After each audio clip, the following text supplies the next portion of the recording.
नमस्कार. मी डॉक्टर पल्लवी देशपांडे. माझी मुलगी गार्गी ह्याच वर्षी प्रशालेतून 10वी होऊन बाहेर पडली आहे आणि माझा मुलगा अभिराम यावर्षी इयत्ता 8वीत प्रशालेचा विद्यार्थी आहे. वक्तृत्वासाठी हा जो विषय मी निवडला आहे, विवेकानंदांच्या स्वप्नातील भारत आणि प्रबोधिनी, तर त्याचे मुळातच 2 भाग करून त्यांची कंपॅरिझन, त्यातली साम्य स्थळं शोधणं आणि जर का काही डिस्क्रिपन्सीज दिसल्या, सापडल्या तर त्या कुठल्या आणि त्या तशा का असाव्यात याचा थोडक्यात उहापोह करणे असं स्वरूप आहे असावं असं वाटतंय. सुरुवातीलाच मी कबूल करते की विश्वविजेत्या भारताचे स्वप्न पाहणारे, द्रष्टे, युगनायक असे जे विवेकानंद, त्यांच्या कार्याची, त्यांनी निर्माण केलेल्या साहित्याची तोंड ओळखसुद्धा 2 दिवसांच्या वाचन आणि अभ्यासाने नाही होऊ शकत. आणि प्रबोधिनीशी आमचा कितीही रोजचा संपर्क येत असला तरी तो मुख्यत्वे प्रशालेशी येतो. माननीय अप्पांचा त्यामागचा विचार आणि प्रबोधिनीचे विविध विभाग, भारतभर पसरलेलं कार्य याची खरंच म्हणावी तितकी ओळख अजून नाही. प्रबोधिनीच्या बाबतीत आम्ही अजूनही थोडेसे भारावलेलो आहोत. त्यामुळे या विषयाचा उहापोह हा तुटपुंज्या अभ्यासावर आणि प्रबोधिनीची पालक ह्या दृष्टिकोनातून होईल. अर्थात ही संधी ही कदाचित आम्ही प्रबोधिनीच्या कार्यात सहभागी होण्याची सुरुवात ठरावी. आप्पांच्याच काही वैचारिकात त्यांनी म्हटल्याप्रमाणे आणि स्वामीजींनी म्हणून ठेवल्याप्रमाणे स्वतःवर विश्वास ठेवून, स्वतःविषयी मनात शंका न बाळगता, पण तरीही माझ्या अल्प अभ्यासाची जाणीव ठेवून मी माझी मतं मांडते. स्वामीजींच्या जीवनाचे मला 3 टप्पे दिसले. लहानपणीचा सर्वसामान्य नरेंद्र, त्यानंतर श्री रामकृष्णांचा शिष्य जो आध्यात्मिक उन्नतीच्या मार्गावर बराच पुढे गेला होता, आणि तिसरा टप्पा म्हणजे आपल्याला परिचित असणारे, समाजासाठी दिशादर्शक ठरणारे, ह्या भारताला माझी गरज आहे हे ओळखून त्यासाठी स्वतःची मोक्षाप्रती नेणारी प्रगती थांबवून राष्ट्रकार्य हेच जीवित कार्य मानणारे स्वामी विवेकानंद. आप्पासुद्धा हेच तर म्हणतात, राष्ट्रदेवो भव. त्यांचं संपूर्ण आयुष्य हे राष्ट्रासाठीच समर्पित होतं. भारताची सर्वांगीण प्रगती आणि आत्मनिर्भरता हाच त्यांचा ध्यास होता आणि हे उद्दिष्ट साधण्यासाठी आपल्यातील बुद्धिमान मुलांना विशिष्ट दृष्टिकोन ठेवून शिकवलं तर ते समाजाला प्रगतीपथावर नेतील ह्या विश्वासाने त्यांनी प्रशालेची स्थापना केली. Using intelligence for social benefits हेच आपल्या शाळेचं ब्रीदवाक्य आहे. स्वामीजी आणि आप्पा दोघांचाही भारतातल्या युवा शक्तीवर दांडगा विश्वास होता.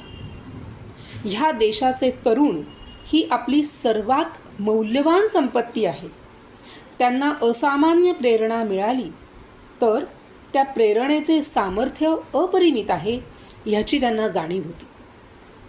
भारताचा दैदिप्यमान इतिहास आपल्या समाजमनाचा गाभाच म्हणता येईल अशी आपली धार्मिक बैठक, ह्याविषयी या दोन्ही द्रष्ट्या नेत्यांना अत्यंत अभिमान होता. आणि इतकी शतके तग धरून राहिलेल्या हिंदू संस्कृतीला डोळसपणाने आपलेसे करण्यातच आपले खरे हित आहे ह्याची स्पष्ट जाणीव त्यांना होती. आजही जेव्हा प्रबोधिनी म्हणते की समाजातल्या शेवटच्या घटकापर्यंत आपल्याला पोचायचं आहे, तेव्हा विवेकानंदांच्या स्वप्नातल्या जाती, धर्म, भाषिक विभिन्नता, आर्थिक विषमता या सगळ्या पलीकडे विविधतेत एकता असणारा, प्रेमाने शत्रूचेही मन जिंकणारा स्वर्णिम भारताकडेच आपली वाटचाल चालू होते. सर्व प्राणीमात्रांच्या मध्ये असलेल्या ईश्वरी अंशाची दोघांनाही पूर्ण खात्री होती. म्हणूनच शिक्षण हे आपल्यातील आधीच असलेल्या क्षमता पूर्णपणे विकसित करण्याचं एक साधन आहे, हीच त्यांची विचारधारा होती. संपूर्ण मानवी जीवनाची उन्नती हेच शिक्षणाचे ध्येय असावे हा आग्रह होता आणि आहे. भौतिक प्रगतीला विरोध कधीच नव्हता, पण ते उद्दिष्टही नव्हतं. म्हणूनच आज आपण शाळेत बघतोच की सर्व सोयीसुविधा अतिशय उच्च दर्जाच्या असतात.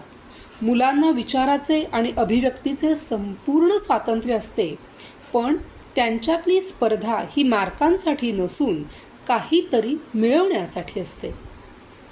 ज्या संघटनेच्या शक्तीची विवेकानंदांना भुरळ पडली होती, त्या संघटन कौशल्याला, गटात आणि गटासाठी काम करण्याला आपल्या शाळेत सुद्धा अनन्यसाधारण महत्त्व आहे.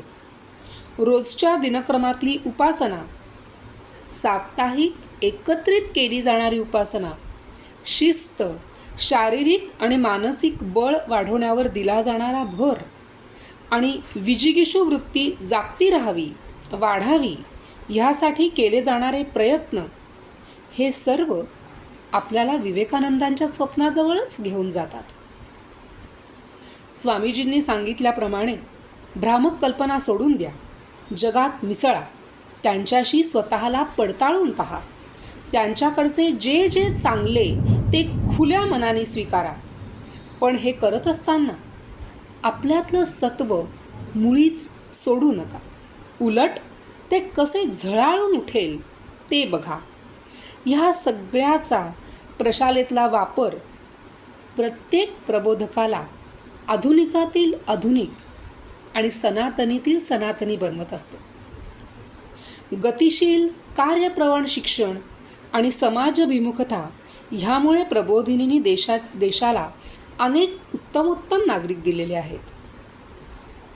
प्रबोधक होण्याचा प्रवास सुरू होतो तो विद्यार्थी दशेपासूनच. केवळ पुस्तकी शिक्षणावर भर न देता मुलांचा भावनिक, सामाजिक बुद्ध्यांक वाढीस लागावा. त्यांच्यातून तडफदार तरुण जे सहिष्णू आहेतच, पण प्रसंगी देशासाठी शस्त्र उचलायलाही कमी करणार नाहीत, असे कार्यकर्ते निर्माण करणं हीच प्रशालेची खरी ओळख. विवेकानंदांच्या स्वप्नातील भारत असाच आहे, ज्याची पाळंमुळं आपल्या गौरवशाली इतिहासात घट्ट रोवलेली आहेत, जो जगाचे नेतृत्व करत आहे.